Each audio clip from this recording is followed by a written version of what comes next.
Bonjour et bienvenue sur votre chaîne 10 en français avec Wafa. J'espère que vous allez bien. La leçon précédente, nous avons parlé des noms. Dans cette deuxième partie, nous allons étudier les noms composés, leur formation et leur accord au pluriel. Assalamu alaikum. أتمنى أن تكونوا قد استفدتم من الدروس السابقة واليوم سندرس le pluriel des noms composés يعني جمع الأسماء المركبة بطريقة بسيطة ستمكنكم من فهمه بعد حفظ بعض القواعد المتعلقة به.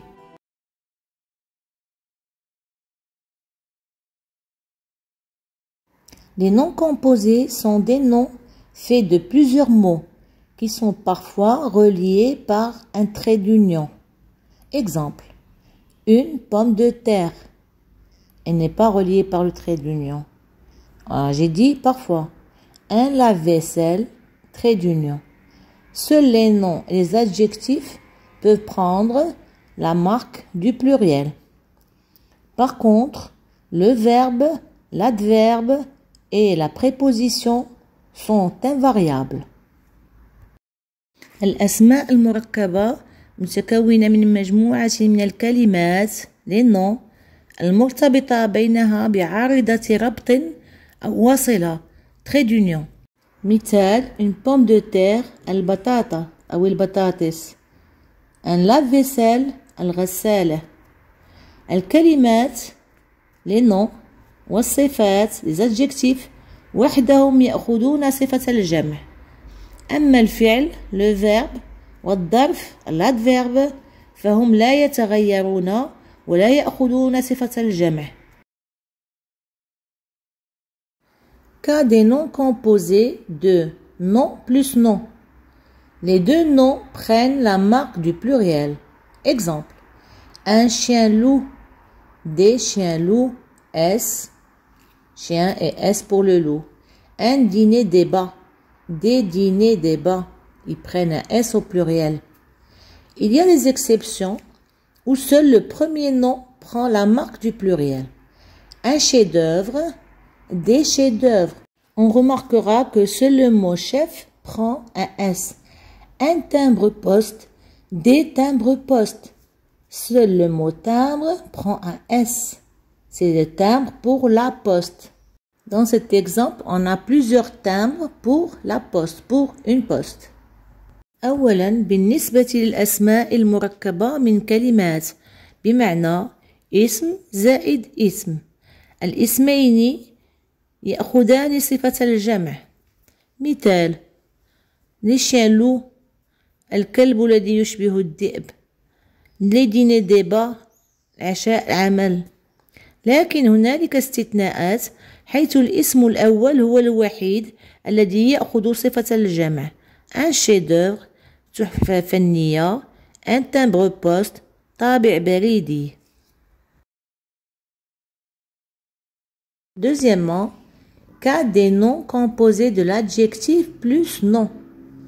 Ce sont tous les deux des mots variables. Donc, ils prennent la marque du pluriel. Exemple, un coffre-fort, des coffres-forts. Coffre, pluriel, fort, pluriel. Un rond-point, des ronds-points, pluriel. Une exception est faite si l'adjectif se termine par A, I ou O. Il ne prendra pas la marque du pluriel. Exemple, des ultrasons. Ultra ne prendra pas de S. Des tragicomédies. On aura toujours le I. des franco-marocains. ثانيا بالنسبة للأسماء المركبة من الصفة زائد الاسم بما أنهما كلمات متغيرة فهما يأخذان صفة الجمع. مثال الكوفر فور هي الخزينة الحديدية للأموال التي نضع فيها الأموال. لو رامبوين هو الذي يكون في الطريق وندور عليه بالسيارة. لكن هنالك كالعادة استثناءات إذا كان الأدجكتيف يعني الصفة ينتهي ب A, I أو O فهو لن يأخذ صفة الجمع. ويبقى كما هو عليه لا يتغير. مثال: des ultrasons وهما الموجات فوق الصوتية. des tragicomédies هي الكوميديا المأساوية. des franco-marocains المغربي ذو الجنسية الفرنسية أو الذي يقطن في فرنسا. Cas des noms composés de verbes plus nom. Le verbe reste invariable, généralement le nom s'accorde. Exemple: un casse-tête, des casse-têtes. Casse, c'est le verbe casser, il ne s'accorde pas. Tête, c'est des têtes, il prend un S. Un couvre-lit, des couvre-lits. Lit prend un S, plusieurs lits. Il y a des exceptions où le nom reste invariable. Un gratte-ciel, des gratte-ciel. Il ne change pas. Il y a aussi des exceptions où le verbe s'accorde et le nom reste invariable. Des ayants droit. Ayant prend un S, droit reste invariable. Si le nom est objet indirect, il n'y a aucun accord, ni pour le verbe, ni pour le nom. Exemple: des touche à tout. Quand un enfant est turbulent, on dit c'est un touche à tout. ثالثا: بالنسبة للأسماء المركبة من فعل زائد اسم. في أغلب الأوقات الفعل لا يتغير والاسم يأخذ صفة الجمع. مثال: un casse-tête نقولها للأشياء الصعبة والمحيرة أو للغز. un couvre-lit وهو غطاء السرير. لكن هنالك استثناءات حيث أن الاسم لا يأخذ صفة الجمع. مثال: des gratte-ciel ناطحات السحاب. وهنالك استثناءات حيث أن الفعل يتغير ويأخذ صفة الجمع والاسم لا يتغير. مثال: des ayants droit أصحاب الحقوق. إذا كان الاسم عنصر غير مباشر فإن الاسم والفعل لا يأخذان معا صفة الجمع. مثال: un touche à tout يلمس كل شيء. Quatrièmement, cas de verbe plus verbe et de verbe plus adverbe. Il n'y a aucun accord. Exemple: un garde-manger, des gardes-manger. Il reste invariable.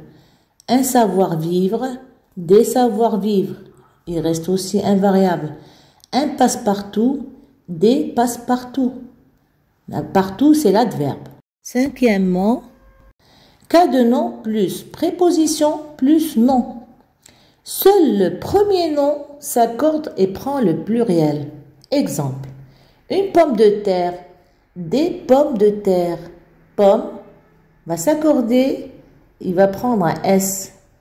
De terre reste invariable. Un arc-en-ciel, des arcs-en-ciel. Arc prendra le S, il s'accorde. En ciel reste invariable. رابعا: بالنسبة للفعل زائد فعل وللفعل زائد ظرف فهما لا يتغيران ولن يأخذان صفة الجمع نهائيا. مثال: garde manger مكان تخزين الطعام. savoir vivre تعرف كيف تعيش. passe partout متعدد الاستعمالات. خامسا: بالنسبة للاسم زائد حرف جر زائد اسم. الاسم الأول وحده يأخذ صفة الجمع.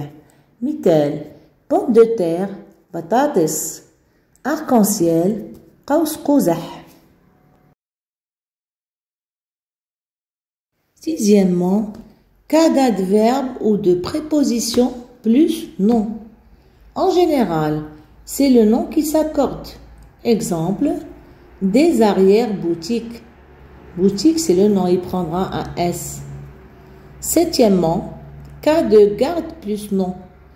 Quand garde a le sens de gardien, garde s'accorde et le nom s'accorde selon le sens. Exemple: des gardes malades. Ils prennent tous les deux S, garde et malade.